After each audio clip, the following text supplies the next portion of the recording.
Does it feel like anxiety has a grip on your life, keeping you up at night, stealing your peace, and making every day feel like a battle that you can't win? Estrangement brings a very unique kind of pain, and the anxiety that comes with it can feel unbearable. But what if you could take back some control and start finding some relief even in the chaos? In this video, I want to walk through a couple practical strategies to ease your anxiety, to reclaim your peace, and let's navigate this challenging time one step at a time, because that's all you can do.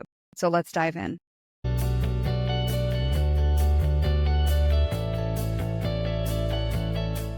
The first one is understanding the root causes for your anxiety, because anxiety typically comes from uncertainty. It's the fear about what lies ahead, the unknown, right? And for you as a mom, it could be concern for your child's safety. It could be guilt from past choices. It even can be the overwhelming feeling of not knowing what to do next. But we need to figure out what those root causes are for you, because that truly is the first step in easing that weight that you feel. So some ways to do that is journaling. A lot of the moms that I serve are very heavy journalers, which I think is fantastic. There's lots of ways to do it. But if you just do a brain dump and take 10 minutes to write down everything that's on your mind, that's personally my favorite type of journaling. No filters, pen and paper, and just set a timer. Once you've written everything out, you may or may not be able to read what you wrote, but if you are able to read it, you can identify what's within your control and what's not. So you'd have to ask yourself some questions like, maybe some prompts, like what exactly am I worried about? What am I fearing is going to happen? And is this fear based on reality or just a possibility? Because a lot of us go ahead and do that, and we sit there and spend so much time anxious about A, something we have no control over, but B, something that's likely not going to happen anyway, and we have no proof that it's even headed that direction. We're just making assumptions in our brain, and it is not good for your mental health or your physical health. So if you can share that with someone that you trust, whether it's a coach or a friend, you can speak those worries out loud, and they can help you clarify and release some of that isn't realistic. So I trust you to find someone that is going to be able to have these conversations with you with no judgment. Okay. The next step is really around creating emotional space. If we don't spend any time trying to heal our pain, it's not going to get any better. You have to realize that you don't have all the answers right now, but it's okay to not have any answers at all, because this may likely not have been your choice. Anxiety, just in life in general, grows when we pressure ourselves to fix things or to move on too quickly. We just kind of bury it, right? So instead of taking some time and creating that space to process what we're feeling, we tend to just overlook it and bury it. And that comes back to haunt us later. I can promise you that. Some ways to fix that problem is to think about reflection. Maybe it's 15, 20 minutes or something a day where you can sit quietly and simply feel your emotions. I always like to tell my moms to schedule their worry time, because if you don't put some parameters around it, you can be spending your entire day and all your conversations with other people you love talking about that same topic because you haven't processed it. So it's at top of mind. When you can do some reflection, you've got the journaling, you've got some time where you can just sit and feel the emotions, because they need to be felt so they can leave. Feelings are fleeting. We can't make choices based off of them, but they are real, right? And so we just have to pray. We just have to sit in stillness and just let them go.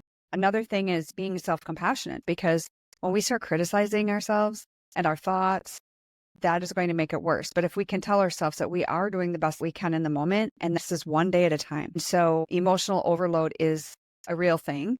And so I want you to think about scheduling that time, limit that time. How much time are you spending dwelling on it?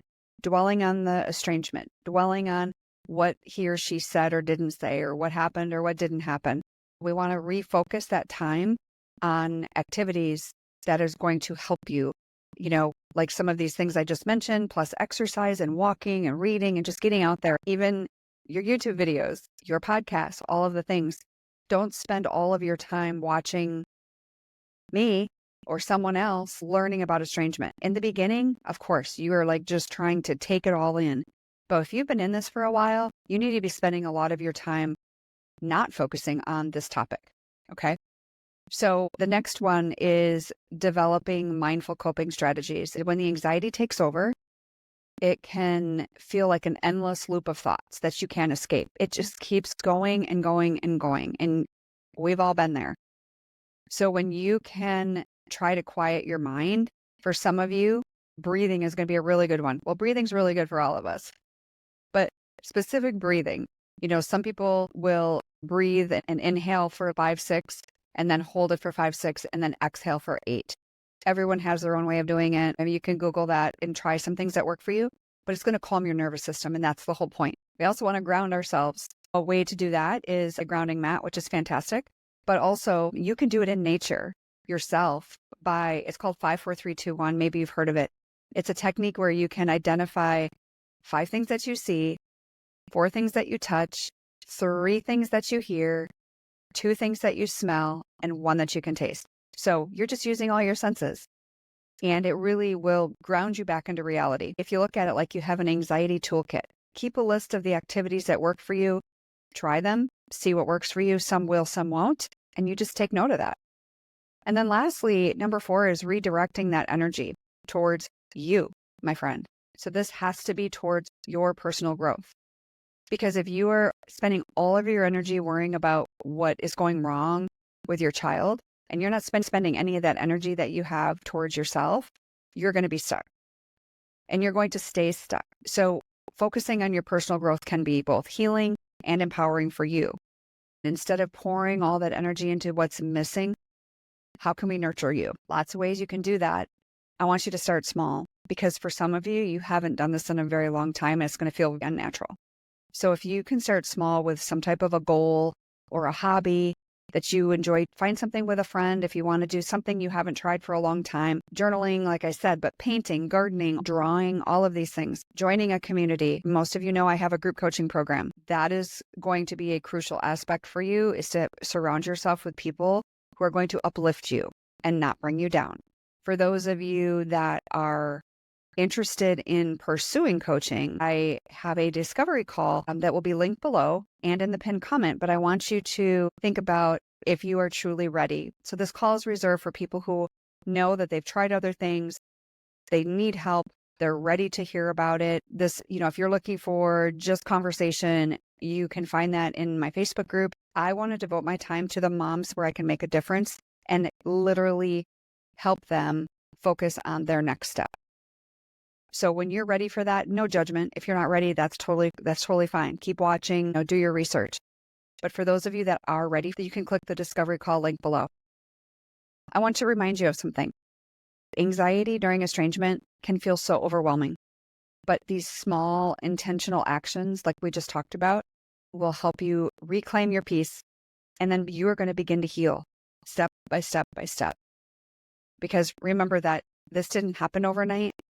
And this isn't going to get fixed overnight. That's okay. We're just going to help you take one step at a time. You are stronger than you think, and healing is within reach. I promise you that. So I hope that helped. I'll talk to you next time. God bless.